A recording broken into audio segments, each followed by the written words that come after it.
Lancés il y a tout juste 5 mois jour pour jour, les travaux liés au futur palais de sport de Libreville se poursuivent sur une superficie de 8000 m².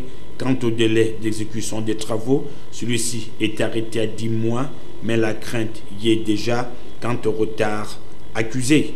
Le petit mouvement d'humeur en douane a fait que le matériel destiné à la toiture retarde un peu.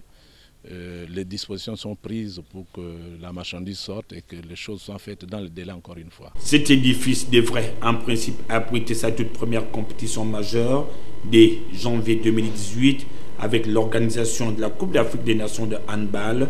Le temps presse du côté de l'entreprise Ginastet Construction Engineering, maître d'ouvrage de cette arène qui, une fois achevée, serait dotée de 5358 places toutes assises. Il faudrait tout faire pour que l'on termine le palais de sport suffisamment avant le début de la compétition, pour ne pas faire dans la précipitation comme ce fut le cas du stade de l'Amitié. Mais il ne s'agit pas de déboire.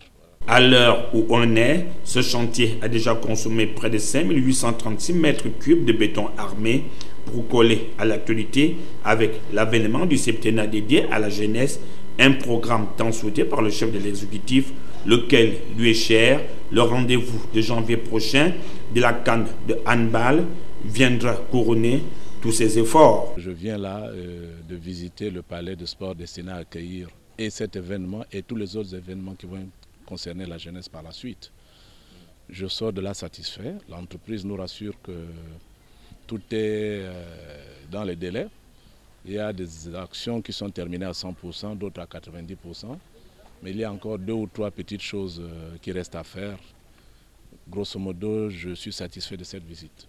Occasion pour le ministre de rassurer le public quant aux autres chantiers restés longtemps en berne. Ce projet qu'on a tant désiré du grand stade Omnisport est en train de se mettre en place élément par élément.